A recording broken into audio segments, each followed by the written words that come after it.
Donc là, on va rénover le pot d'origine de la Sherco. Donc là, on peut voir qu'il est rouillé. Donc on va couper l'antipollution. Hop, on coupe, on va ressouder un bout. Enfin, on va ressouder pour pas qu'il y ait que ça fasse un bruit de merde. Là. Et donc voilà, on va le refaire.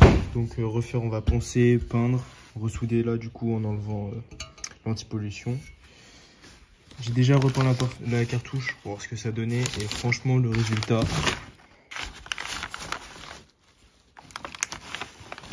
il est plutôt propre. Hein.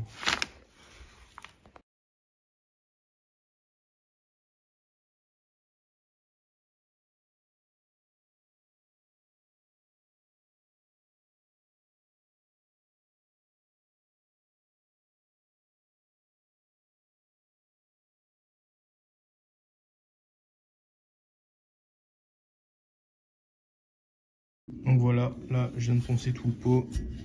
Je l'ai bien sûr dégraissé avec de l'eau et du savon. D'ailleurs l'eau elle est dégueulasse. Donc là on va pouvoir l'accrocher et puis le pendre à la bombe haute température. Donc c'est parti.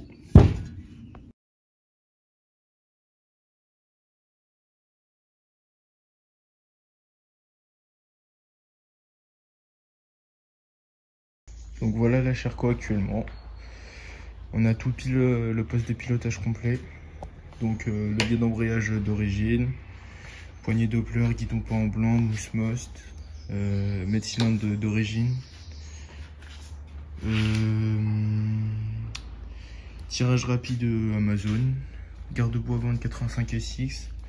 Là j'ai mis du covering carbone, je trouve que ça fait vraiment propre. J'ai mis pareil un peu des autocollants rouges.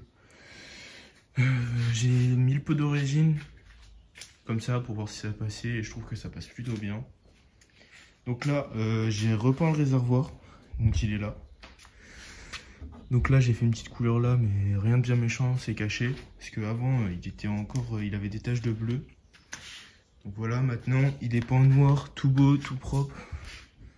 J'ai rajouté la durite de mise à l'air du coup en rouge pour faire un petit détail en plus. Et donc là je vais m'attaquer à peindre la boîte à air. Donc à la base j'avais mis du covering carbone ici et ici et également ici. Et du coup comme il y a du bleu, je vais en profiter pour tout repeindre en noir sans toucher le covering. Pour que ça fasse vraiment un beau détail en noir. Et donc le temps que ça sèche, je vais pouvoir commencer à démonter le pot et la boucle arrière pour pouvoir la remettre. Voilà.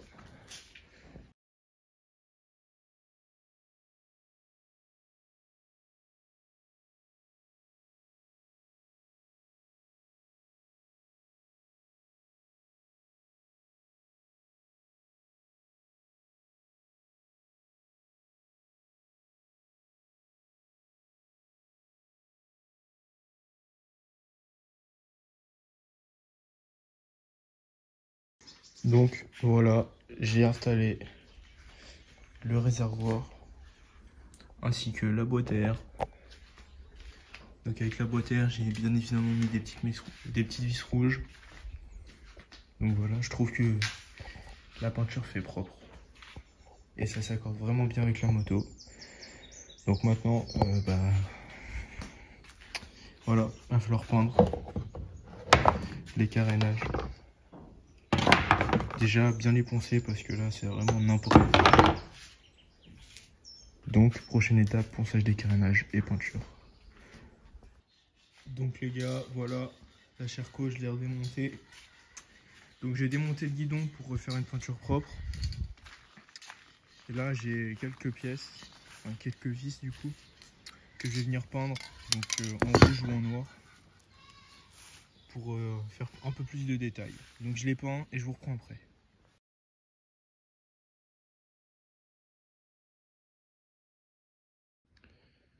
Donc voilà, je viens de finir de peindre et de vernir ces pièces là. Le guidon, j'ai mis une deuxième couche. Je vais pouvoir bientôt le vernir je pense. Et les carénages, ils sont pensés. On va pouvoir mettre la couche d'après. Et ensuite faire une couche ou deux couches. Et un coup de vernis. et ça sera bon.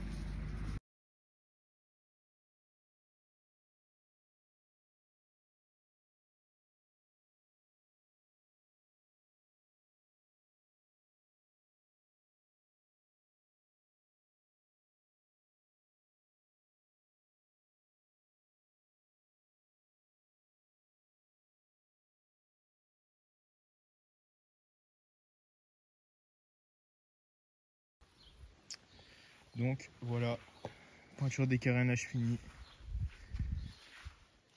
Franchement, ça reste assez propre pour de la peinture en bombe. Ici il y a des marcations, bon ça a un peu coulé là, mais ça reste propre.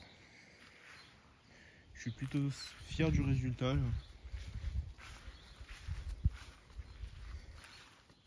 Donc là, pareil de ce côté là, juste là il y a une coulure. Donc là, niveau esthétique, on va avoir fini. Maintenant, il va falloir s'attaquer au moteur.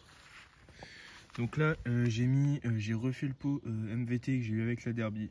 Donc je l'ai mis dessus pour faire un montage à blanc comme il y avait une cartouche rouge. Comme ça, ça m'a permis de voir ce que ça aurait pu donner avec un pot passage bas. Mais là, du coup, maintenant, on va pouvoir s'attaquer au moteur. Et puis, une fois que le moteur sera fini, je vais en mettre dans la cycle et ça sera fini. Donc là, on passe à la partie moteur.